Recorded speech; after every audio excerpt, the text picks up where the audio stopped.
Hello सबैजनालाई good morning and नमस्ते।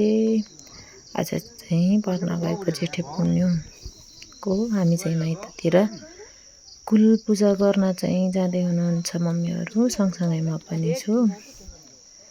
अनि आफूले कबलेका भाले बोका परेवाहरू लगेर हामी चाहिँ उप लगाउन रिकोट जाँदैछौँ। म अङ्कलहरू हजुरबाहरू बाजे लगायत सबै जाँदैछौँ, मम्मीहरू भाइहरू। कृपया भिडियो लास्टसम्म हेरेर साथ दिनु होला। फाइनल हामी चाहिँ माथि घरबाट हिँडेर माथि बाटामा आइसक्यौँ। अनि त्यसपछि हामी चाहिँ गाडीमा जाँदैछौँ। अनि सबैजना कोही तल कोही माथि हुँदै हुनुहुन्छ, आउँदै हुनुहुन्छ कोही चाहिँ। हामी चाहिँ गाडीमा चढिसक्यौँ साथीहरू। अब चाहिँ हामी उप लगाउन एयरपोर्टतिर जाँदै गर्दा बाटो चाहिँ यस्तो मौसम चाहिँ आज कस्तो देखिरहेको साथीहरू। आज चाहिँ पानी आइरह।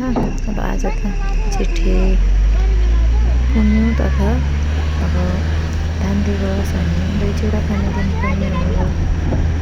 सबैजना आफ्नो घरमा बसेर हेरेर दही चिउरा खाँदै हुनुहुन्छ होला। कोही खेत रोप्न आफ्नो भएको होला है।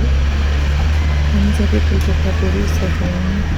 अब चाहिँ हामी जाँदैछौँ अझै माथि खुल्ला गाउँतिर। अनि हामी चाहिँ फाइनली आइपुग्यौँ। सबैलाई आफ्ना पाठाहरू कुखुराहरू परेवाहरू छोप्नु भयो। अब चाहिँ हामी जानघरतिर झऱ्यौँ। झर्दै गर्दा कोही अघि गहन कोही चाहिँ पछि आउँदै हुनुहुन्छ। अनि जाँदा जाँदै हामी चाहिँ लगभग अब पुगिसक्यौँ। त्यहाँ चाहिँ पछि मम्मी आउँदै हुनुहुन्छ। परेवा अनि यो चाहिँ फाइनली हाम्रो चाहिँ जानघर हो। अनि यहाँ चाहिँ हजुरआमाहरूले फेरि त्यहाँ पखलको लागि रेखीको लागि त्यहाँ चामल पिस्दै हुनुहुन्छ। यो चाहिँ जानघर जानवर कोठाहरू। अनि यहाँ चाहिँ जानघर आइसकेपछि पाठाहरू बोकाहरू अनि कुखुराहरू मनाउँदै हुनुहुन्छ हजुरबाले। अनि मनाउँदै गर्दाखेरिको छोटो मिठो भिडियो। कृपया भिडियोलाई लाइक कमेन्ट सेयर गर्नुहोला अनि सक्दो सपोर्ट गर्नुहोला।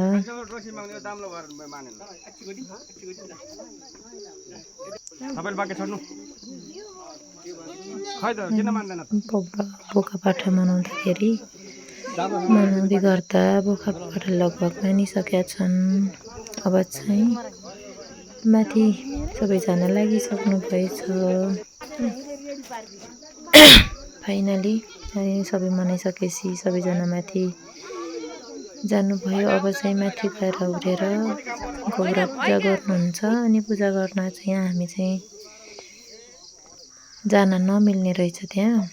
अनि कन्या केटी मात्र जान मिल्ने रे के।